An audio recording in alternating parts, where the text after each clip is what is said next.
Bab 7364. Dalam struktur organisasi King Society, meskipun petarung terkuat Wu Feiyan adalah 3 tetua dan 4 bangsawan, yang benar-benar membuat Charlie merinding adalah keberadaan cendekiawan di mana-mana. Rencana cendekiawan, seperti rencana penggantian Darah Agung, adalah konspirasi yang sangat kejam dan jahat. Rencana penggantian Darah Agung benar-benar menyebarkan semua pembunuh dan keluarga mereka di semua garnisun. Siapapun yang melarikan diri, keluarga mereka semua akan dieksekusi. Ini untuk menghilangkan kemungkinan pengkhianatan dan pembelotan mereka sejauh mungkin dari perspektif manusia. Rencana cendekiawan, di sisi lain, lebih seperti rencana penyamaran global dan infiltrasi garis keturunan, yang menargetkan kelas elit global. Paman dan bibi Charlie keduanya adalah korban rencana cendekiawan, dan mereka hampir menyebabkan keluarga kakek dari pihak ibunya musnah. Aspek paling berbahaya dari rencana ini terletak pada sifatnya yang hampir jahat. Mereka akan mencurahkan seluruh hidup mereka, masa kecil dan masa muda seseorang ke dalam hal yang memang ditakdirkan untuk mereka, membentuk mereka menjadi pasangan yang sempurna untuk orang tertentu. Dengan kata lain, sementara hubungan normal membutuhkan waktu dan penyesuaian, cendekiawan berbeda. Orang lain akan membuat Anda merasa seperti belahan jiwa, pasangan yang ditakdirkan, pasangan yang sempurna. Ini menciptakan kejutan yang luar biasa, tetapi juga melumpuhkan Anda. Karena, siapa di dunia ini yang benar-benar pasangan sempurna untuk Anda sejak awal? Kecuali orang itu dilahirkan atau dibesarkan khusus untuk Anda. Untuk setiap keunggulan yang Anda miliki, orang lain akan mengorbankan diri mereka sendiri untuk mengakomodasi Anda. Untuk setiap kekurangan, orang lain akan berusaha untuk memperbaiki diri dan menemukan kekuatan yang sesuai untuk mengimbanginya.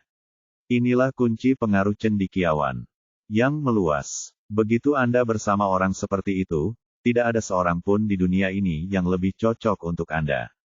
Anggota muda keluarga Rothschild ini kemungkinan besar menghadapi jebakan seperti itu. Dia mengangkat telepon dan menelepon Steve. Steve saat ini berada di kantor presiden, merokok cerutu, ditemani oleh presiden.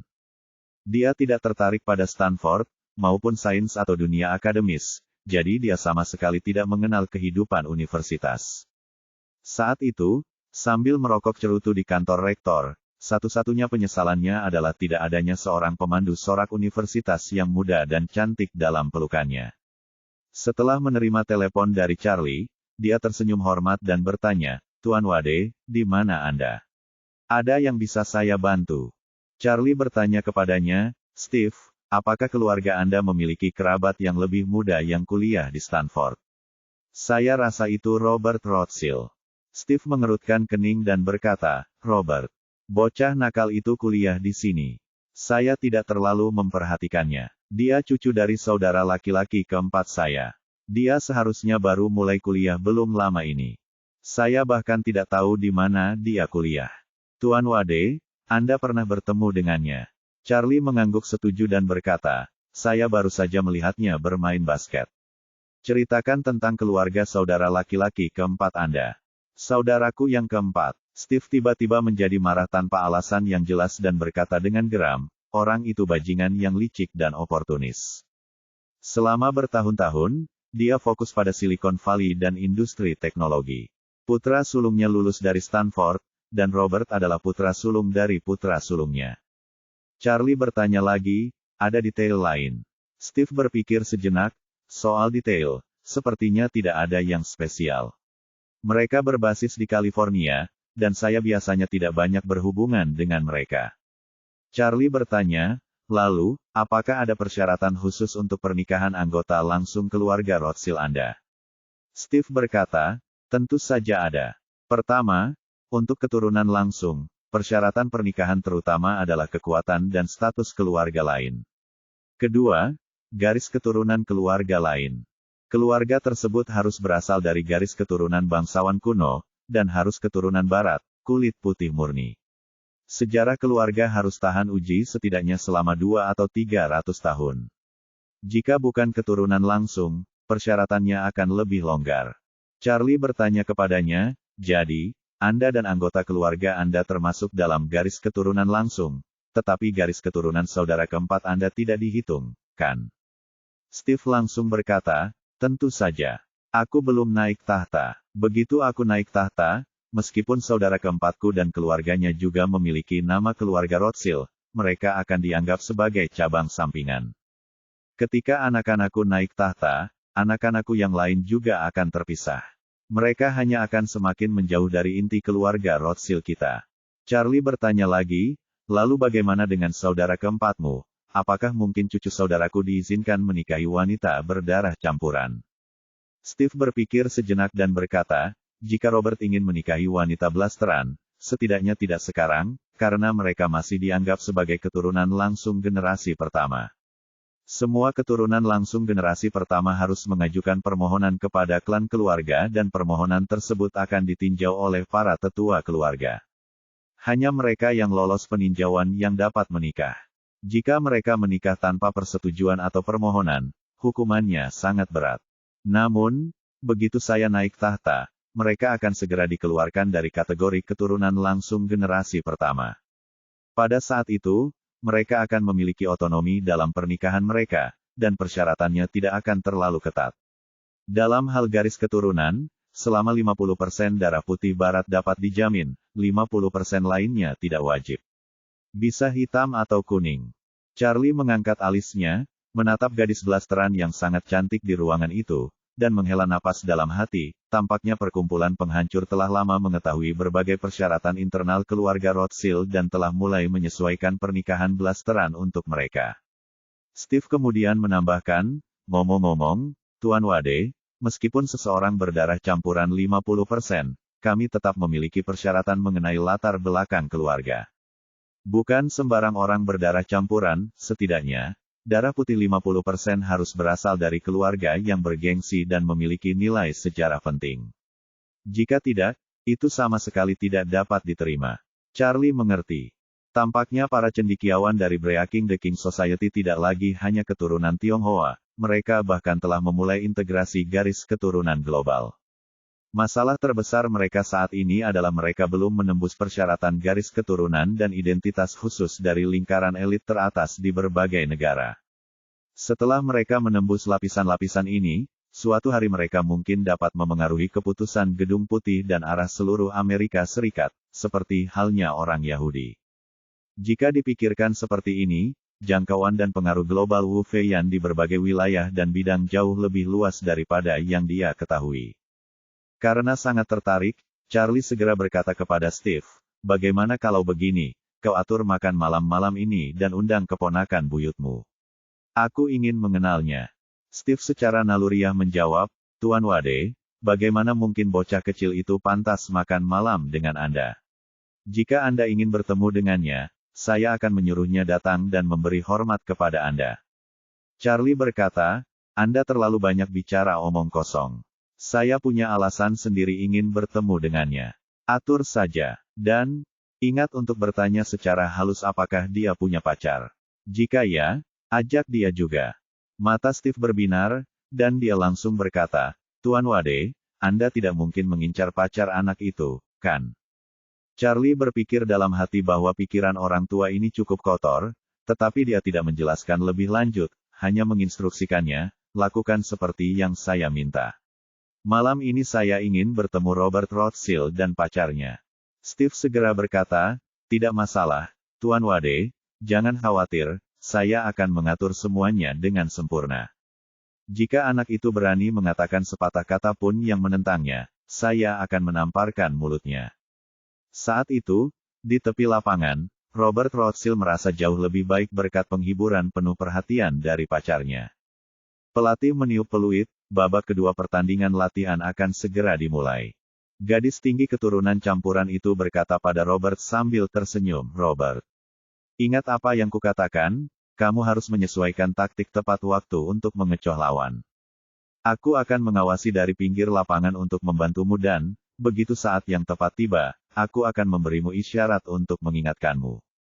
Disemangati kata-katanya, Robert mengangguk mantap.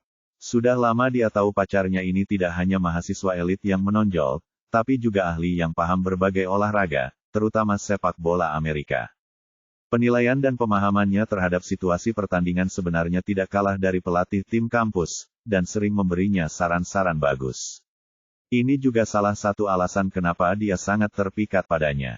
Saat pertandingan dimulai lagi, performa Robert di lapangan benar-benar meningkat cukup banyak. Bahkan orang seperti Charlie Wade yang tidak paham aturan pun bisa melihat bahwa perubahannya membuat tim yang dibelanya jadi lebih luwes dan dinamis secara keseluruhan, ditambah main lebih berani dan gigih, keunggulannya langsung sangat kentara. Sementara itu, pacar Robert terus mengirim beberapa isyarat halus dari luar lapangan. Setiap kali Robert melihat peringatan dari pihak lain, dia melakukan penyesuaian dengan presisi luar biasa, yang membuat pertandingan jadi makin menguntungkan bagi mereka. Pada akhirnya, tim Robert menang mudah di pertandingan latihan ini, dan wajah Robert akhirnya kembali tersenyum penuh percaya diri. Setelah pertarungan selesai, Robert langsung turun dari lapangan dan berpelukan mesra dengan pacarnya. Karena perasaannya yang dalam, dia ingin memanfaatkan momen itu untuk menciumnya, tapi dia sedikit memalingkan kepala, menghindar dengan cerdik.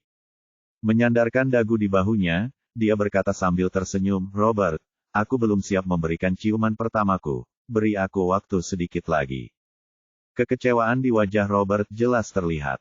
Tepat saat dia mau mengatakan sesuatu, pacarnya sudah melanjutkan berbisik di telinganya, "Sekarang kamu penuh keringat, cepat mandi, ganti baju lalu pergi makan malam, aku sudah pesan meja di restoran Red Chili." Robert agak bingung dan bertanya tanpa sadar, "Bagaimana kamu tahu aku mau makan di restoran itu?" Pacarnya menatapnya dan berkata sambil tersenyum, "Aku tidak tahu kamu mau makan di sana, utamanya aku yang sedang ngidam, makanya aku inisiatif pesan di tempat itu." Robert berseru dengan gembira, "Lalu kita berpikiran sama. Tunggu sebentar, aku mandi dulu." "Baik, pergi." Pacarnya mengangguk sambil menepuk lengannya. Robert mengambil tas latihannya, berbalik dan berjalan ke ruang ganti. Pelatih tim kampus sudah menunggunya di jalan menuju ruang ganti. Melihat Robert mendekat, dia berjalan bersamanya ke ruang ganti sambil memuji dengan senyum, "Robert, kamu tampil sangat bagus di babak kedua, kemampuanmu membaca permainan meningkat jauh. Pertahankan." Robert mengangguk sambil tersenyum. Sebagai anggota keluarga Rothschild, sebenarnya dia tidak perlu menjilat pelatih, tapi mendengar pujian untuk dirinya, dia sangat senang di dalam hati dan, pada saat yang sama, kekagumannya pada pacarnya naik beberapa tingkat lagi. Meski begitu, pacar ini juga tidak sempurna di segala hal. Satu-satunya yang membuatnya tidak puas adalah nilai tradisional Timur tentang menjaga kesucian mati-matian. Hampir semua mantan pacarnya dulu melempar diri ke pelukannya sendiri, bahkan dia tidak perlu inisiatif untuk berhubungan, bahkan banyak gadis putus asa ingin hamil anak berdarah Rothschild, jadi mereka pakai 1000 cara agar dia tidak pakai alat kontrasepsi. Tapi Robert sangat paham di hatinya bahwa dia boleh bersenang-senang, tapi dalam keadaan apapun tidak akan membiarkan wanita memanipulasinya pakai anak di perut, makanya dia tidak pernah memberi wanita-wanita itu kesempatan untuk hamil. Tapi pacar sekarang pengecualian. Lupakan melempar diri ke pelukannya atau naik ke ranjangnya sendiri, sampai hari ini, pacarnya hanya mau memeluknya dan bergandengan tangan, bahkan menolak ciuman paling dasar. Awalnya, Robert mengira pihak lain sengaja jual mahal, tapi dia menyewa detektif swasta untuk menyelidiki latar belakangnya secara menyeluruh. Detektif itu mengerahkan segala cara untuk menggali semua berkas dan data gadis itu sejak TK, juga menyelidiki lingkaran pergaulan sekolah dasar dan menengahnya. Hasilnya membuktikan, gadis ini memang sangat disiplin sejak kecil sampai sekarang, tidak hanya menamatkan semua studinya dengan gemilang, tapi juga membangun pondasi kuat di berbagai olahraga sejak kecil, meraih berbagai penghargaan penting langkah demi langkah. Dan poin paling krusial adalah, selama 20 tahun terakhir, dia tidak punya catatan cinta sama sekali, orang yang mengenalnya umumnya setuju bahwa dia tidak pernah punya pacar, bahkan belum pernah bergandengan tangan dengan cowok manapun. Ketika hasil penyelidikan itu sampai ke Robert, dia langsung terpikat oleh gadis sempurna, sangat menonjol dan disiplin ini. Dia menganggap, kalaupun gadis ini berpura-pura di depannya, mustahil dia bisa pura-pura selama 20 tahun berturut-turut, jadi Robert menetapkan bahwa sifat gadis itu memang begitu. Tapi, bagaimana mungkin dia tahu bahwa ini justru kamuflase terkuat seorang sarjana? Setiap sarjana yang dilatih perkumpulan penghancur King dibentuk seperti karya seni yang sempurna. Sejak hari kelahirannya, tidak peduli bagaimana kepribadian aslinya, dia harus hidup sesuai kerangka yang ditetapkan perkumpulan penghancur King. Selama proses tumbuh, dia harus berusaha dan berjuang sekuat tenaga. Kalau goyah, membangkang, atau membuka hati pada orang lain secara wajar, nyawa seluruh keluarganya bisa terancam. Karena itu, sebelum setiap sarjana diberi misi penyusupan, riwayat hidupnya sebersih sampai benar-benar tanpa noda. Tidak ada yang akan menemukan satu pun sisi negatif dari orang itu, jadi siapapun yang menyelidikinya, semakin ditelisik semakin dia mengagumi dan semakin lengah. Robert, yang sudah mengenal banyak wanita, juga pertama kali bertemu gadis sesempurna ini, jadi dia langsung luluh hampir seketika tanpa bisa dihindari. Meskipun pihak lain selalu membuatnya penasaran, dia merasa itu memang sifat aslinya, dan walau tidak puas di dalam hati, dia harus memahaminya dan menghormatinya. Saat itu, saat kembali ke ruang ganti, Robert melepas baju latihan untuk bersiap mandi, ketika Apple Watch di pergelangannya tiba-tiba berbunyi. Selama latihan, ponselnya biasanya tetap di loker atau di tas latihannya, jadi biasanya dia menjawab dan menelepon lewat Apple Watch. Melihat itu nomor tidak dikenal, dia tidak berpikir panjang dan langsung menekan untuk menjawab. Di seberang terdengar suara berat, "Robert, kamu lagi sibuk apa?" Robert bertanya dengan kaget, "Siapa ini?" Pihak lain langsung menyatakan, "Aku kakak tertua kakekmu, satu-satunya pewaris keluarga Rothschild, Steve Rothschild." Robert terkejut. Sebagai anggota generasi cucu keluarga Rothschild, dia baru beberapa waktu masuk kuliah, jadi belum waktunya terlibat urusan keluarga, bahkan dia tidak punya banyak kesempatan bertemu Steve, dan kalaupun berpapasan, mereka tidak bertukar kata. Dia tidak pernah membayangkan pihak lain akan meneleponnya langsung, yang membuatnya sangat terperangah. Dulu, kakeknya masih berniat merebut posisi pewaris, dan saat itu seluruh keluarga, dari atas ke bawah, memusuhi Steve. Namun, sejak patriark tua mengumumkan langsung penunjukan Steve sebagai pewaris sah, kakeknya langsung tenang, berusaha mati-matian menjilat Steve karena takut dia mempersulit begitu menjabat, atau bahkan mengurangi sumber daya garis keluarganya. Tapi Steve memang bermental sempit dan penuh permusuhan pada adik keempatnya, jadi tentu tidak memberi mereka celah sedikit pun. Karena itu, Robert tidak mengerti kenapa Steve, yang bahkan kakeknya sendiri tidak bisa mendekat, tiba-tiba meneleponnya.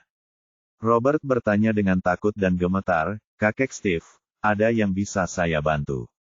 Steve menyatakan sambil tersenyum, "Aku ke Stanford untuk urusan dan ingat sepertinya kamu kuliah di sini, jadi aku telepon untuk ajak makan malam bareng malam ini." Robert tidak pernah bermimpi bahwa Steve akan mengundangnya makan malam. Steve selalu berselisih dengan kakeknya. Setelah Steve secara resmi ditetapkan sebagai pewaris, kakeknya mencoba segala cara untuk meredakan ketegangan, tetapi Steve tidak pernah memberinya kesempatan, dan bahkan tidak pernah menjawab telepon. Sekarang, Steve benar-benar mengundangnya, seorang junior, untuk makan malam, kedengarannya seperti fantasi. Di antara generasi muda keluarga Rothschild, Robert bukanlah yang paling menonjol, tetapi dia jelas yang paling sadar diri. Dia tahu bahwa dia tidak terlalu istimewa dalam aspek apapun, hanya saja prestise keluarga Rothschild telah memberinya keuntungan besar. Karena itu, dia juga tahu bahwa seseorang seperti dia, bukan siapa-siapa, tidak mungkin diperhatikan oleh Steve. Namun, meskipun dia tidak bisa menebak alasannya, karena Steve telah mengundangnya, dia tentu tidak bisa menolak. Lagi pula, Steve akan menjadi kepala keluarga Rothschild di masa depan, dan setiap kesempatan untuk membangun hubungan yang lebih dekat dengannya tidak boleh dilewatkan. Jadi, hampir tanpa berpikir, dia langsung setuju, berkata, "Oke, kakek Steve, di mana kakek berencana makan malam? Aku akan berkemas dan langsung berangkat." Steve tersenyum dan berkata, "Keluarga kami punya klub kelas atas di Bay Area, kenapa kita tidak makan malam di sana? Kakek bisa sampai dalam 1 jam." Robert tahu klub yang disebutkan Steve. Meskipun dianggap sebagai benteng kakeknya, keluarga itu juga memiliki banyak properti yang dikelola langsung di sana. Bahkan kakeknya pun tidak memiliki hak pengelolaan atas properti-properti tersebut, jadi keluarganya hampir tidak pernah pergi ke sana kecuali ada seseorang dari New York yang datang. Karena Steve sudah memesan tempat, Robert, generasi yang lebih muda, tentu saja tidak keberatan. Dia segera setuju, berkata, "Oke, kakek Steve, aku akan segera ke sana." Steve tersenyum dan bertanya, "Ngomong-ngomong, Robert, apakah kamu punya pacar di sekolah?" Robert terkejut, bertanya-tanya mengapa Steve begitu peduli padanya, tetapi dia tetap menjawab dengan jujur, "Saat ini, aku memang punya pacar yang sedang kukencani." Steve langsung tertawa, "Bagus, kalau begitu ajak pacarmu ke sini." Hah, Robert semakin terkejut dan berkata dengan gugup, "Kakek Steve, kita belum sampai tahap bertemu orang tua masing-masing." Steve dengan santai berkata, "Oh, aku bukan orang tuamu sebenarnya, jangan merasa tertekan. Ajak saja dia ke sini, dan kenalkan dia padaku juga. Aku juga punya beberapa teman yang ingin ku kenalkan padamu. Kalian berdua masih muda, seharusnya kalian punya lebih banyak kesamaan." Robert benar-benar bingung. Dia tidak mengerti sepatah kata pun yang dikatakan Steve. Dia sudah menganggapnya keterlaluan bahwa Steve mengundangnya makan malam, apalagi memintanya untuk membawa pacarnya dan mengenalkannya pada orang-orang muda lainnya. Apakah kakek tua ini punya begitu banyak waktu luang akhir-akhir ini? Tetapi karena keadaan sudah sampai pada titik ini, dia tidak berani menolak, jadi dia hanya bisa pasrah dan berkata, "Baiklah, kakek Steve." Steve tersenyum dan berkata, "Kalau begitu, kamu harus bersiap untuk pergi sekarang." "Baiklah." Robert menutup telepon, merasa sedikit bingung. Dia tidak berani menunda dan segera menelepon ayahnya terlebih dahulu. Bagaimanapun, Steve adalah orang terpenting kedua dalam keluarga, dan apapun niat pihak lain, Robert harus memberitahu keluarganya terlebih dahulu. Ayahnya juga cukup terkejut menerima telepon itu. Steve dan kakek Robert sudah berselisih selama perebutan kekuasaan untuk tahta, dan kakek Robert akhirnya kalah. Jadi meskipun dia sangat ingin memperbaiki hubungan dengan Steve tidak pernah memberi mereka kesempatan. Sungguh tak terduga bahwa Steve sekarang secara proaktif mengundang cucu-cucunya untuk makan malam. Ini memang membingungkan, tetapi bagi keluarga, itu adalah kejutan yang menyenangkan. Lagi pula, dari permusuhan total di awal, Steve menunjukkan keramahan kepada anak-anak mereka adalah kemajuan tersendiri. Oleh karena itu, ayah Robert menginstruksikan Robert untuk membuat kesan yang baik pada Steve, dan jika memungkinkan, menyampaikan beberapa pesan baik dari kakeknya, idealnya mengundang Steve ke rumah mereka. Robert merasa memiliki tanggung jawab yang besar dan langsung setuju. Kemudian dia keluar dari ruang ganti dan melihat pacarnya menunggu di luar. Pacarnya berdiri di luar ruang ganti. Dia tidak pergi ke area istirahat untuk mencari tempat duduk, juga tidak bersandar di dinding sambil bermain ponsel. Dia hanya berdiri di sana seperti model di pintu, selalu tersenyum. Melihat Robert keluar, dia segera bergegas maju dengan gembira, tersenyum dan berkata, "Waktu berganti tampaknya lebih cepat hari ini daripada sebelumnya." Robert mengangguk dan berkata kepadanya, "Catherine, jika kamu tidak punya rencana lain malam ini, aku ingin kamu ikut denganku ke pesta makan malam." Petik 2. Pesta makan malam. Tanya pacarnya dengan penasaran. "Bukankah kita sudah sepakat untuk makan malam bersama? Kenapa tiba-tiba ada pesta makan malam lagi?" Robert mengangkat bahu tak berdaya dan berkata, "Kakak laki-laki kakekku ada di sini." Dia menelepon dan bertanya apakah aku punya pacar, dan jika ya, suruh dia ikut. "Kau tahu, dia pewaris keluarga kita, aku tidak akan berani membantahnya." Pupil mata pacarnya menyempit tajam. Meskipun dia tidak menunjukkan apapun di permukaan, hatinya bergejolak. Dia dianggap sebagai aristokrat di kalangan cendekiawan, bukan karena darah campuran rasnya sangat mulia, tetapi karena garis keturunannya adalah satu-satunya dalam bertahun-tahun masyarakat pemecah dinasti Qing yang benar-benar memiliki setengah dari garis keturunan aristokrat barat yang dapat ditelusuri dalam sejarah barat. Tidak seperti cendekiawan lain, dia benar-benar memiliki tiket ke lingkaran sosial kelas atas kulit putih. Jangan remehkan garis keturunan aristokrat setengah barat ini. Bagi ras non-kulit putih, memperoleh garis keturunan ini bukanlah hal yang mudah. Terlepas dari keterbukaan nominal masyarakat barat, kekayaan lama dan aristokrasi sangat tradisional. Banyak orang dapat mentolerir pernikahan sedara tetapi tidak pernikahan antar ras. Garis keturunannya, dimulai dari neneknya dari pihak ibu, telah berupaya untuk berintegrasi ke dalam lingkaran aristokrat barat. Neneknya berhasil menikahi seorang bangsawan yang jatuh statusnya dan melarikan diri dari Eropa ke Amerika. Ibunya melangkah lebih jauh, menikahi seorang bangsawan kaya raya yang terkenal di Amerika, meskipun masih jauh dari keluarga elit Rothschild. Sejak usia muda, ia diharapkan menikah dengan salah satu keluarga barat paling bergengsi, menjalani pendidikan intensif. Ketika berusia 16 tahun, keluarganya, setelah evaluasi yang cermat, menetapkan Robert Rothschild sebagai targetnya. Itulah mengapa ia melamar ke Universitas Stanford dengan resume yang hampir sempurna, kemudian mulai menampilkan dirinya sebaik mungkin kepada Robert, dan berhasil memenangkan hatinya. Pada hari ia dan Robert mengkonfirmasi hubungan mereka, keluarganya melaporkan berita tersebut ke kantor gubernur tentara kiri. Kantor gubernur tentara kiri segera menyampaikan kabar baik tersebut kepada Wu Feiyan, yang bahkan secara pribadi memberi penghargaan kepadanya dan keluarganya, menjanjikan mereka kebebasan maksimal jika ia berhasil menikah dengan keluarga Rothschild. Seluruh keluarga sangat gembira dan penuh antisipasi. Namun, dia tahu betul bahwa pernikahannya dengan keluarga Rothschild bergantung pada orang tua dan kakek nenek Robert, bukan Robert sendiri. Karena itu, dia selalu berharap Robert akan membawanya bertemu keluarganya. Tetapi dia tidak pernah menyangka hari itu akan datang secepat ini, dan terlebih lagi dia tidak menyangka bahwa kali ini dia tidak akan bertemu orang tua Robert, tetapi tokoh terpenting kedua dalam seluruh keluarga Rothschild, Steve Rothschild. Pacar Robert menahan sekuat tenaga gejolak kegembiraan yang membuncah di dalam hatinya, lalu bertanya dengan nada mencoba-coba. Keluargamu datang dan mengajakmu makan malam bersama. Kalau aku ikut, bukankah itu kurang pantas? Robert menatap pacarnya sambil tersenyum dan berkata, apa yang tidak pantas? Justru beliau yang mengusulkannya. Jadi kalau kamu tidak ada urusan lain, ikut saja denganku tanpa perlu khawatir. Pacarnya berpura-pura ragu dan terdiam sejenak, lalu berkata dengan sedikit gugup. Kalau begitu baiklah. Apakah ada hal-hal yang perlu kuperhatikan?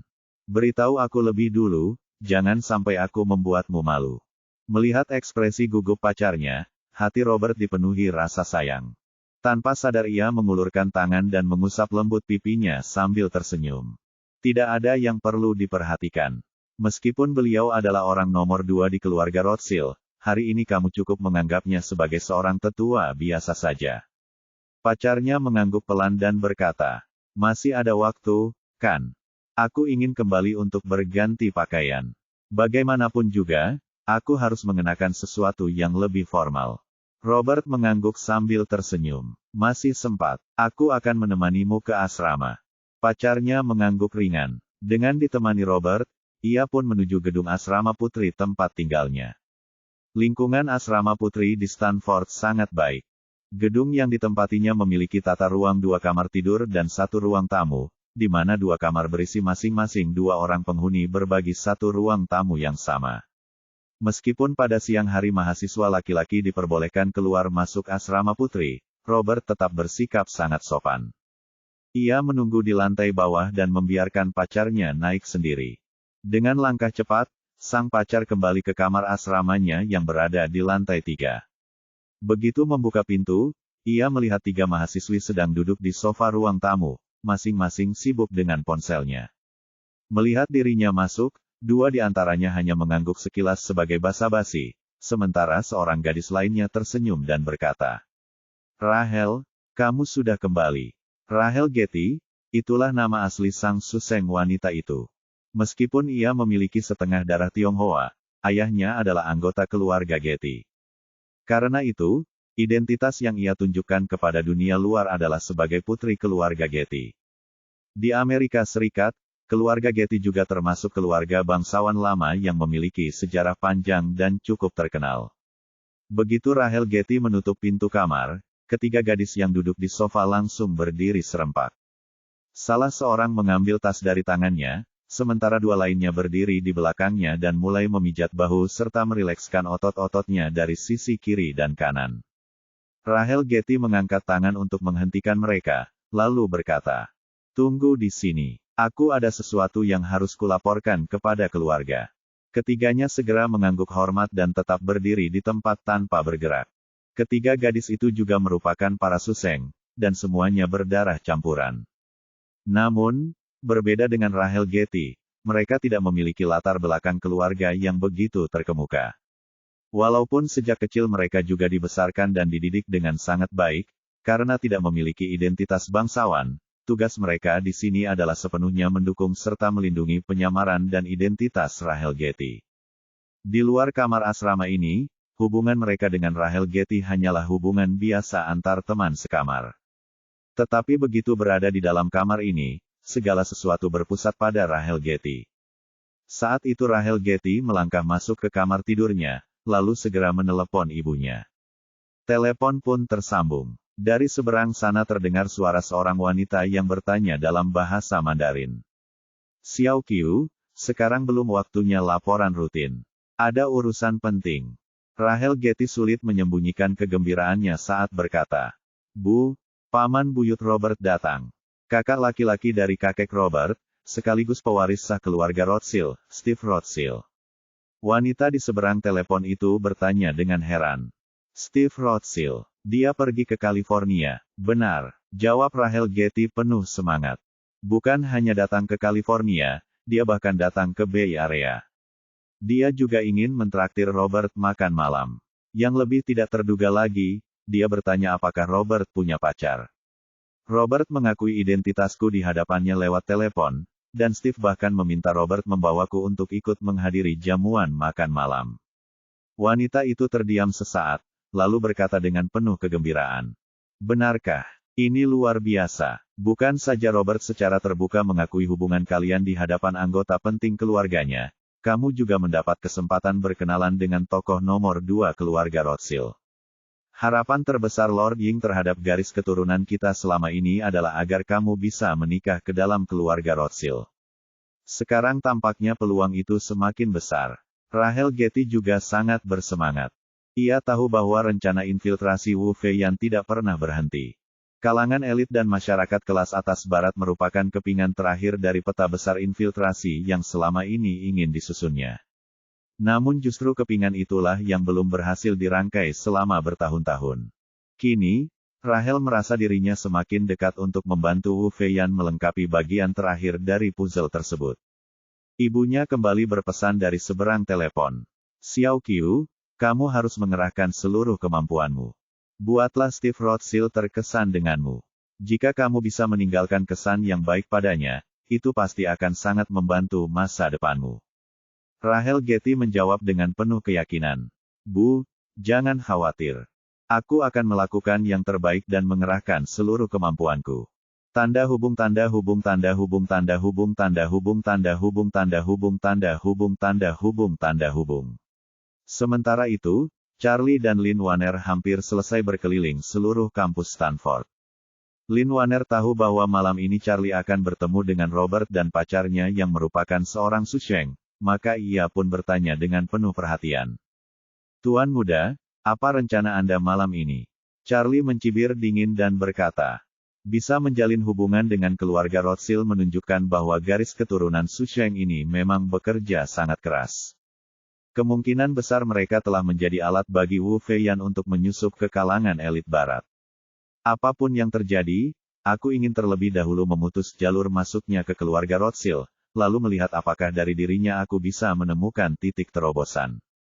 Lin Wanner bertanya dengan penasaran. Robert tampaknya sangat menyukai Susheng wanita itu. Dalam situasi seperti ini, hamba khawatir tidak akan mudah memutus jalannya masuk ke keluarga Rothschild, bukan? Charlie tersenyum dan berkata, sebenarnya itu sangat mudah. Tidak perlu bermanuver terhadap Susheng wanita itu. Cukup melakukan sedikit manipulasi pada Robert Rothschild saja sudah cukup. Menyukai seseorang berasal dari hati, begitu pula tidak menyukai seseorang. Aku hanya perlu memberinya sedikit sugesti psikologis. Namun belum perlu bertindak secepat itu. Malam ini aku hanya ingin berkenalan dengan mereka terlebih dahulu. Kalau bisa mengenal Susheng wanita itu secara langsung, tentu akan lebih baik. Aku ingin menjadikannya sebagai titik terobosan untuk memahami bagaimana layout dan pengaturan kantor gubernur militer kiri di Amerika Serikat serta penempatan para Susheng mereka. Lin Wanner mengangguk lalu bertanya. Kalau begitu, dengan identitas apa Tuan Muda akan menemui mereka malam ini? Charlie menjawab, identitas apapun tidak penting, selama bisa mengelabui Robert. Sedangkan untuk pacarnya, aku berniat sedikit lebih terbuka. Karena dia adalah seorang Susheng, maka semua identitas dan latar belakang yang dimilikinya pasti asli. Begitu identitasnya sebagai Susheng terbongkar, seluruh keluarganya juga akan ikut terekspos. Aku akan berbicara terus terang dengannya dan membiarkannya membuat pilihannya sendiri. Lin Wanner terkejut dan bertanya, Tuan Muda ingin membelotkannya. Charlie menggeleng pelan dan berkata, bukan membelotkan, melainkan memaksanya untuk berbalik. Jika dia tidak mau bekerja sama denganku, aku hanya perlu membongkar identitasnya. Tanpa perlu aku turun tangan, Wu Feiyan sendiri akan membunuh seluruh keluarganya demi memastikan rahasia para Susheng dan masyarakat Poshing tidak bocor. Nona Lin pasti pernah membaca The Three Body Problem. Dalam hukum hutan gelap, aku telah menguasai informasi identitasnya. Aku hanya perlu menekan tombol yang membuatnya terekspos, dan akan ada pihak lain yang menghancurkannya. Dan posisi yang paling tidak menguntungkannya adalah dia tidak tahu siapa diriku. Saat Robert dan Rachel Getty mengendarai mobil menuju restoran, Charlie dan Lin Wanner juga berangkat ke Bay Area bersama Steve. Di perjalanan, Charlie dan Lin Wanner masing-masing memilih nama samaran. Charlie menggunakan nama Andy Chen, sementara Lin Wanner menggunakan nama Anna Chen. Keduanya merupakan nama yang cukup khas bagi warga Tionghoa Amerika. Menggunakan nama depan berbahasa Inggris, tetapi tetap mempertahankan marga Tionghoa dalam bentuk pinyin. Selain itu, Chen merupakan salah satu marga yang sangat umum di kalangan orang Tionghoa. Jika ingin mencari orang dengan nama yang sama, jumlahnya bisa mencapai ribuan bahkan lebih, sehingga tingkat kerahasiaannya pun jauh lebih tinggi. Karena restoran tersebut merupakan aset milik keluarga Rothschild, proses penyaringan tamunya sangat ketat. Tempat itu sepenuhnya menerapkan sistem keanggotaan, dan setiap pengajuan anggota harus melalui peninjauan langsung oleh keluarga Rothschild. Dengan kata lain, memiliki uang saja tidak cukup untuk bisa makan di sana, dan memiliki uang juga tidak cukup untuk mendapatkan keanggotaan. Hanya orang-orang yang dipandang layak oleh keluarga Rothschild yang berhak menjadi anggota. Keuntungan terbesar dari sistem ini adalah kelompok pelanggannya dapat dikendalikan dengan sangat baik. Dengan pengaruh dan sumber daya keluarga Rothschild, mereka berhasil menghimpun para individu kaya raya dari kalangan masyarakat kelas atas dalam satu lingkaran. Pertukaran jaringan dan sumber daya di antara para anggota memungkinkan terciptanya koneksi yang saling menguntungkan serta melahirkan lebih banyak peluang kerjasama. Selain itu, tempat ini juga memiliki keunggulan besar lainnya, yaitu tingkat privasi yang sangat tinggi. Apa yang dikatakan atau dilakukan para tamu di sini hampir tidak memiliki risiko bocor dari pihak restoran, dan juga nyaris tidak mungkin dibocorkan oleh sesama tamu. Jika seseorang sedang makan di restoran biasa lalu mengucapkan sesuatu yang tidak pantas atau melakukan tindakan yang tidak pantas, ada kemungkinan temannya sengaja menyebarkan hal tersebut ke publik. Namun di tempat ini, hal seperti itu sama sekali tidak mungkin terjadi, karena siapapun yang melakukannya sama saja dengan menginjak-injak martabat keluarga Rothschild. Setelah Robert dan Rachel Getty tiba di restoran, mereka segera diantar oleh penanggung jawab restoran ke ruang makan pribadi yang sangat tertutup di lantai paling atas. Tempat itu tidak dibuka untuk umum dan merupakan area khusus milik keluarga Rothschild. Malam ini, Steve akan menjamu cucunya, Robert, di sana. Robert sudah sangat familiar dengan tempat ini, tetapi bagi Rachel Getty, ini adalah kunjungan pertamanya. Ia memandang sekeliling dengan penuh rasa ingin tahu, sementara di dalam hatinya terselip kegembiraan dan antusiasme yang sulit disembunyikan. Bahkan bagi keluarga Getty sekalipun, memperoleh keanggotaan restoran milik keluarga Rothschild bukanlah hal yang mudah. Di seluruh keluarga Getty, hanya ada 2 orang yang memiliki keanggotaan, patriark keluarga dan pewaris resmi yang telah ditunjuk. Ayah Rachel Getty sendiri bukanlah anggota inti keluarga Getty. Ia hanya termasuk anggota yang relatif berada di pinggiran lingkaran kekuasaan keluarga. Jika tidak demikian, ia tidak mungkin diizinkan menikahi seorang wanita yang bukan berdarah kulit putih. Namun, dalam beberapa waktu terakhir, status ayah Rachel Getty di dalam keluarga meningkat cukup pesat. Hal itu terutama berkat putrinya yang begitu menjanjikan. Meskipun Robert belum secara resmi memperkenalkan Rachel Getty kepada keluarganya, hubungan mereka sebagai pasangan sudah sepenuhnya terbuka di Stanford. Karena itu, ayah Rachel ikut menikmati keuntungan dari keberhasilan putrinya dan mendadak menjadi sosok yang sangat diperhatikan dalam keluarga. Jika Rachel Getty berhasil bertunangan atau bahkan menikah dengan Robert, maka posisi ayahnya hampir pasti akan naik menjadi orang nomor 3 dalam keluarga. Bahkan jika keluarga Robert bersedia memberikan sebagian sumber daya kepada keluarga Getty, ayah Rachel mungkin saja menggantikan kakaknya dan menjadi pewaris baru keluarga Getty. Pewaris keluarga bangsawan dan konglomerat pada dasarnya tidak berbeda dengan putra mahkota di era feodal. Sebelum benar-benar mewarisi kekuasaan tertinggi, segala sesuatu masih penuh dengan ketidakpastian. Rachel Getty menjadi seorang Susheng, terutama karena ibu dan nenek dari pihak ibunya juga merupakan Susheng. Kondisi ini cukup berbeda dari kebanyakan keluarga Susheng. Dalam sebagian besar keluarga Susheng, kedua orang tua sama-sama berasal dari kalangan Susheng. Tujuan pengaturan seperti ini adalah agar seluruh keluarga tetap berada dalam kendali penuh dan tidak ada risiko kebocoran rahasia dari dalam. Meskipun cara ini sangat aman, ada satu kelemahan besar, yaitu sulit untuk mencapai pembauran ras. Contohnya, paman bungsu dan bibi Charlie juga merupakan Susheng, serta telah memiliki anak untuk keluargaan. Namun tujuan mereka menyusup kekeluargaan bukanlah untuk pembauran ras, melainkan untuk menanam mata-mata dan bom waktu di dalam keluarga tersebut. Karena itu, mereka tidak berani mewariskan identitas Susheng kepada generasi berikutnya. Sepupu-sepupu Charlie, meskipun ayah mereka adalah Susheng dan ibu mereka juga Susheng, sama sekali tidak mengetahui semua rahasia ini. Namun keluarga dari garis ibu Rachel Getty berbeda. Tujuan mereka mendekati kalangan bangsawan kulit putih barat memang untuk mencapai pembauran ras. Karena itu, anak-anak yang lahir dari garis keturunan mereka sejak kecil dididik sebagai generasi penerus Susheng. Sejak kecil, Rachel Getty telah ditanamkan kesadaran mengenai identitasnya sebagai Susheng oleh ibunya. Di dalam tubuhnya juga terdapat racun khusus milik masyarakat Poshing. Tumbuh besar di masyarakat barat yang lebih terbuka membuat Rachel Getty secara naluriah sangat menolak segala bentuk belenggu semacam itu. Namun, ibunya pernah mengatakan bahwa semua ini adalah sesuatu yang tidak bisa dihindari. Sekalipun ia berusaha melawan, hal itu tidak akan menghasilkan apa-apa.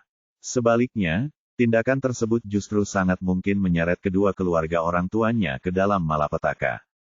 Ibunya menjelaskan bahwa jika identitas mereka sampai terbongkar, berdasarkan cara kerja masyarakat Poshing, mereka akan memulai pembersihan dari generasi nenek Rachel dan membasmi seluruh garis keturunan mereka tanpa menyisakan siapapun. Pada saat yang sama, demi menjaga rahasia mereka agar tidak bocor, keluarga Getty juga kemungkinan besar akan mengalami kehancuran total. Rachel Getty tahu bahwa ibunya tidak sedang menakut-nakutinya. Meskipun ia membenci masyarakat Poshing dan membenci takdirnya sebagai seorang Susheng, ia juga memahami dengan sangat jelas bahwa justru karena adanya rencana Susheng itulah dirinya bisa lahir ke dunia ini. Jika tidak ada program Susheng, kedua orang tuanya tidak mungkin bertemu dan bersatu, dan dirinya pun tidak akan pernah dilahirkan.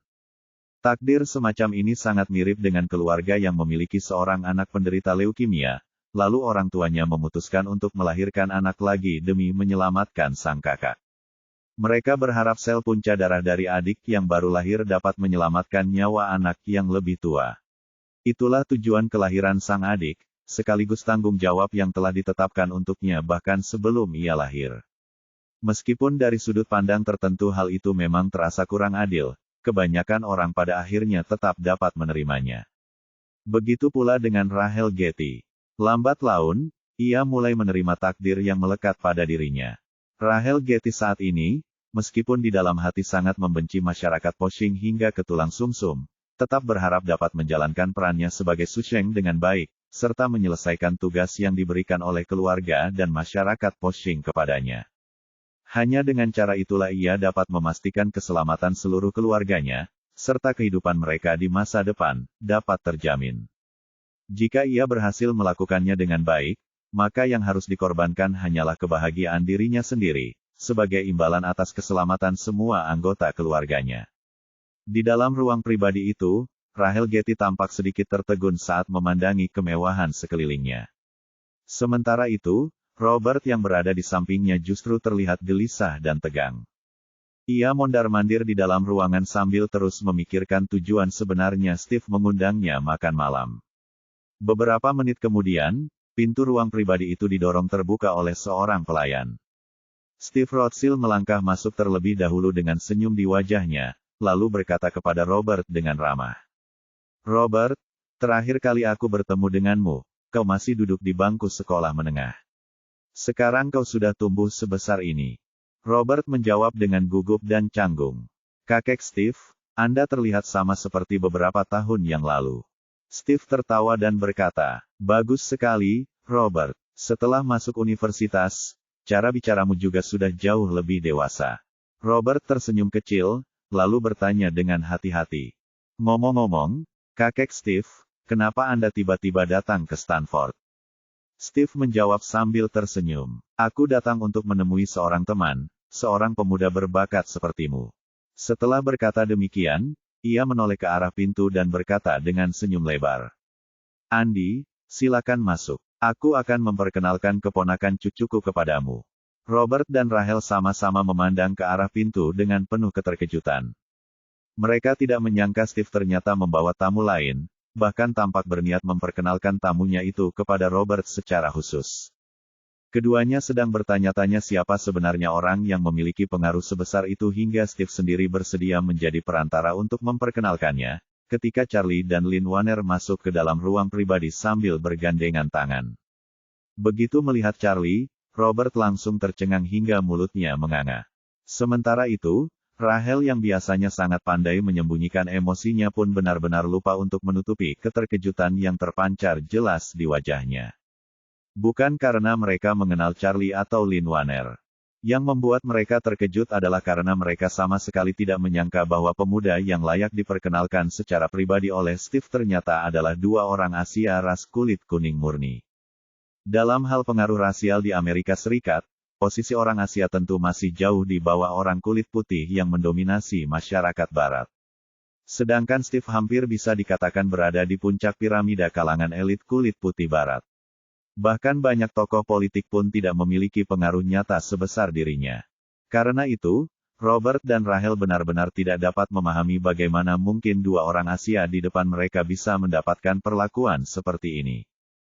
Bahkan jika yang datang adalah orang terkaya di Asia, menurut pandangan mereka, belum tentu mampu mendapatkan penghormatan sebesar itu dari Steve. Lalu siapakah sebenarnya kedua orang ini? Pada saat itu, Steve berkata kepada Charlie dengan nada penuh hormat. "Andy, ini adalah keponakan cucuku, Robert Rothschild, dan ini pacarnya." Setelah berkata demikian, Steve memandang Rahel Getty dan bertanya sambil tersenyum. "Nona, boleh saya tahu siapa nama Anda?" Rahel menjawab dengan sedikit gugup. "Tuan Rothschild yang terhormat, nama saya Rahel Getty. Saya berasal dari Miami." Steve mengangkat alisnya karena terkejut lalu berkata sambil tersenyum. "Getty, jadi Anda berasal dari keluarga Getty?" "Benar." Rahel mengangguk pelan dan menjawab dengan gugup. "Ayah saya adalah David Getty. Saat ini beliau bertanggung jawab atas bisnis perminyakan keluarga Getty." Steve mengangguk sambil tersenyum dan bertanya, "Chris Getty itu siapa bagi Anda?" Rahel segera menjawab, "Beliau adalah kakek saya." Steve tersenyum. "Jadi begitu. Selama bertahun-tahun terakhir, dia sudah berkali-kali mengundang saya makan malam bersama, tetapi karena terlalu sibuk saya tidak pernah sempat memenuhi undangannya. Tak disangka hari ini justru saya lebih dulu makan malam bersama cucunya." Meskipun kata-kata Steve terdengar sopan dan halus, Rahel tetap memahami makna di baliknya. Bahkan kakeknya sendiri tidak memiliki posisi yang berarti di mata Steve. Jangankan memiliki hubungan dekat, sekadar makan malam bersama saja belum tentu memenuhi syarat. Karena itu, Rahel sadar bahwa dirinya benar-benar sangat beruntung bisa berada di sini malam ini. Maka ia segera tersenyum dan berkata, "Tuan Rothschild pasti sangat sibuk setiap harinya. Bisa makan malam bersama Anda adalah suatu kehormatan bagi saya." Steve tersenyum dan berkata, "Sebenarnya saya jarang datang ke pantai barat. Alasan saya datang kali ini sepenuhnya karena Andy." Setelah itu, ia menoleh kepada Robert dan berkata, "Robert, Andy adalah sahabat lintas generasiku. Dia ingin adiknya, yaitu Anna yang cantik ini, melanjutkan studi di Stanford. Karena itulah saya datang ke Stanford untuk bertemu dengan rektor kalian. Mempertimbangkan bahwa Anna mungkin akan berkuliah di Stanford di masa depan, saya sengaja mengundangmu dan Nona Getty untuk makan malam bersama, supaya kalian bisa saling mengenal. Nanti jika Anna benar-benar belajar di Stanford, kalian juga bisa saling membantu dan saling menjaga." Steve Rothschild, yang sudah lama melewati masa jayanya, dengan santai berkomentar bahwa seorang pemuda berusia 20-an adalah teman dekatnya meskipun ada perbedaan usia di antara mereka. Bobot pernyataan yang tampaknya sederhana ini membuat Robert dan Rachel terdiam. Robert tahu betul betapa berpengaruhnya Steve, yang kini menjadi ahli waris sah. Bahkan seluruh keluarganya pun tidak dapat menandingi signifikansi pernyataan sederhana dari Steve tersebut. Kemampuan luar biasa apa yang dimiliki pemuda bernama Charlie ini? Karena nama belakangnya Chen, hampir pasti pemuda Asia itu adalah orang Tiongkok. Bahkan orang terkaya di Tiongkok hanya memiliki kekayaan beberapa ratus miliar dolar, mungkin bahkan tidak mencapai level itu. Di sisi lain, kekayaan kerajaan keluarga Rothschild bernilai triliunan dolar, perbedaannya seperti langit dan bumi. Namun, Charlie cukup murah hati, melangkah maju dan mengulurkan tangannya kepada Robert sambil tersenyum. "Robert, kan? Aku pernah mendengar Steve menyebutmu. Kudengar kau cukup terkenal di Stanford." Komentar santai Charlie mengejutkan Robert. Ini karena dia berani memanggil Steve Rothschild dengan nama depannya. Mengesampingkan fakta bahwa yang terakhir adalah orang kedua dalam keluarga Rothschild, hanya dengan mempertimbangkan perbedaan usia, bukankah seharusnya seorang pria muda memanggil pria tua dengan nama depannya dengan santai? Sedang diadaptasi ke budaya Tiongkok. Ini seperti seorang berusia 20 tahun yang secara alami memanggil seorang berusia 60 tahun dengan sebutan Shanghai, Susheng, atau Deyu. Terus terang, itu agak tidak sopan. Tapi Charlie tidak peduli dengan semua itu. Tidak langsung memanggil Steve, orang tua, sudah merupakan kebaikan besar, dan Steve sendiri tidak merasa ada yang salah. Sebaliknya, dia merasa bahwa Charlie memanggilnya dengan nama depannya menunjukkan kedekatan tertentu. Dari sudut pandangnya, Charlie bukan lagi sekadar teman meskipun ada perbedaan usia, dia seperti seorang ayah baginya. Semakin sopan Charlie kepadanya, semakin tidak nyaman perasaannya.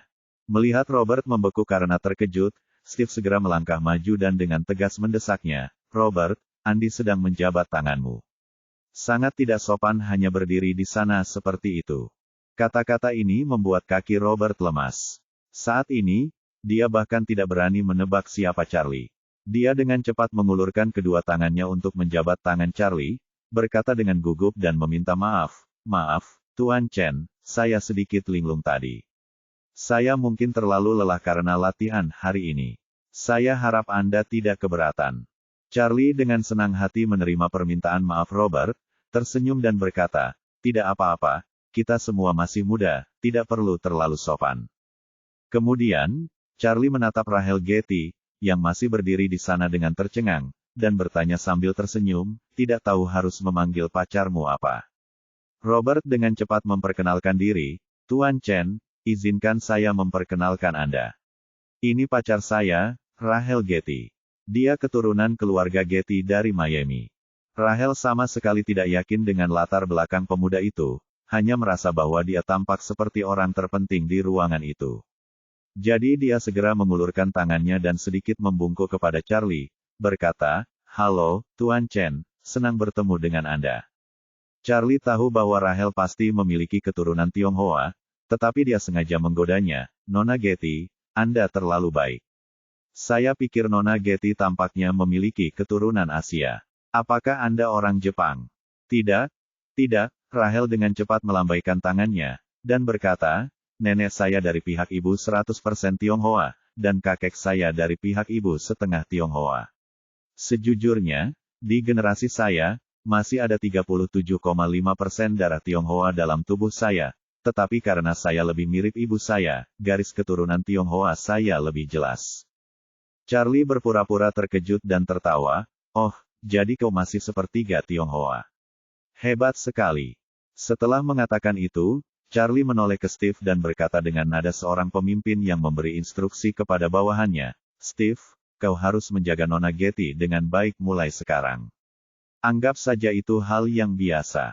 Tanpa berkata apa-apa, Steve langsung berkata dengan hormat, "Tuan Chen, jangan khawatir, saya pasti akan melakukannya." Robert benar-benar kehilangan ketenangannya, mulutnya ternganga. Rahel juga benar-benar tercengang. Sikap penting Charlie yang tidak disengaja semakin terasa berat. Awalnya, sepertinya Steve sangat menghargainya, tetapi sekarang jelas bahwa itu bukan hanya menghargainya, tetapi juga menghormatinya, bahkan sedikit sikap hormat dan menjilat. Charlie kemudian memperkenalkan Lin Wanner kepada mereka berdua, tersenyum tipis, "Ini adikku, Anna Chen. Aku tertarik agar dia belajar di Stanford. Jika dia datang, aku butuh bantuan kalian untuk menjaganya." Rahel dengan cepat menenangkannya, "Tuan Chen, tenang saja, Robert dan saya akan melakukan yang terbaik untuk membantu mengatasi masalah apapun yang dia hadapi di Stanford." Robert juga tersadar dari lamunannya dan dengan cepat mengulurkan tangannya kepada Lin Wanner, dengan hormat berkata, "Halo, Nona Chen." Charlie hanya menepis tangannya, berkata dengan santai, "Sikap saja sudah cukup, tidak perlu berjabat tangan." Lin Wanner tak kuasa menahan tawa kecil sambil menutup mulutnya dengan jari-jarinya yang ramping. Meskipun Robert sedikit malu, dia berpikir bahwa bahkan Steve Rothschild pun memperlakukan Charlie dengan sangat hormat, jadi dia tidak merasa terlalu sensitif. Steve kemudian tersenyum dan berkata, "Tuan Chen, apakah Anda ingin duduk dulu, lalu makan dan mengobrol?" "Baiklah." Charlie tersenyum dan mengangguk, bersikap layaknya tuan rumah sambil dengan santai menyapa Robert dan Rahel, "Ayo, duduk dan mari kita makan dan mengobrol." Robert dan Rahel saling bertukar pandang dan segera mengangguk hormat, tetapi melihat Steve tidak berani duduk lebih dulu, mereka pun berdiri patuh di meja, menunggu Charlie duduk terlebih dahulu. Saat Charlie mengajak Lin Wanner duduk, dia tersenyum dan berkata kepada mereka bertiga, "Jangan terlalu malu-malu, ayo, duduk." Mendengar ini, Steve segera duduk di sisi lain Charlie sambil tersenyum, lalu berkata kepada Robert dan Rahel yang masih berdiri, "Kalian berdua, jangan hanya berdiri di situ, duduklah." Robert benar-benar bingung. Dia bukanlah orang yang sangat bijaksana atau cerdas, dan dia tidak memiliki pemikiran politik yang kuat. Saat ini, dia hanya merasa bingung, sehingga dia berhati-hati dalam segala hal yang dilakukannya dan kehilangan kemampuan untuk menilai dan menganalisis. Rahel, yang sejak kecil dididik dengan sangat teliti oleh ibunya, jauh lebih dewasa daripada orang kebanyakan. Namun, kedewasaan memiliki batasnya. Pertanyaan ini di luar pemahaman Robert, dan juga di luar pemahamannya sendiri, yang setara dengan tingkat universitas. Banyak sekali deduksi yang terlintas di benaknya. Ia mempertimbangkan bahwa Charlie mungkin keturunan salah satu keluarga paling bergengsi di Tiongkok, tetapi kemudian ia merasa bahwa itu tidak cukup untuk membuat Steve begitu rendah hati. Bahkan Presiden Amerika Serikat pun tidak akan berani memerintah Steve seperti itu. Ia juga mempertimbangkan bahwa Charlie mungkin memiliki semacam rahasia tentang Steve, tetapi tidak satu pun yang tampak masuk akal. Kasus Epstein sudah cukup besar, bukan? Rahasia itu paling banter sangat besar, bukan? Tetapi pada akhirnya, selain kematian lelaki tua itu sendiri, tidak ada orang lain yang benar-benar terlibat. Jika orang-orang itu tidak takut terlibat, lalu apa yang harus ditakutkan Steve? Rahel membuat serangkaian tebakan liar dalam pikirannya, tetapi pada akhirnya, ia menolak semuanya. Hal ini membuat Robert semakin penasaran dengan identitas Charlie, hingga membuatnya sangat cemas. Setelah kelima orang itu selesai sesi foto, Steve menyerahkan menu yang indah kepada Charlie dan dengan hormat berkata, "Tuan Chen, apakah Anda ingin melihat apa yang ingin Anda makan?" Charlie tidak mengambil menu itu tetapi dengan santai berkata, "Tidak masalah apa yang kita makan. Pergilah ke dapur dan lihat bahan-bahan apa yang terbaik dan paling segar hari ini, dan susunlah sesuai keinginan." Robert tiba-tiba merasa seperti ada jarum yang ditusukkan ke pantatnya. Dia merasa Charlie memperlakukan kakek buyutnya seperti seorang pelayan, memerintahkannya. Jika kakek buyutnya diperlakukan seperti ini, bagaimana mungkin dia, keponakan buyutnya, berhak duduk di sana? Bukankah ini bertentangan dengan tatanan alam?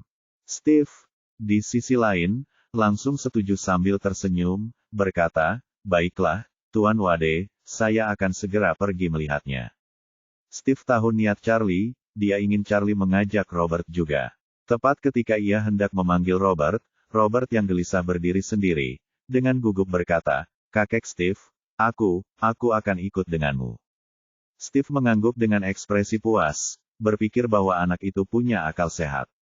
Ia, pewaris keluarga Rothschild, sudah berada di dapur memesan makanan. Jika seorang keturunan Rothschild masih duduk di sana dengan tenang, kecerdasan emosionalnya hampir tidak ada. Jadi ia memanggil Robert, "Robert, ikutlah denganku. Rahel, kau tetap di sini dan temani Tuan dan Nona Chen. Tuan Chen bilang kalian hampir seperti saudara sebangsa, jadi kalian bisa mengobrol lebih banyak." Rahel tentu saja senang dan segera berdiri dengan hormat, berkata, "Baik, Tuan Rothschild."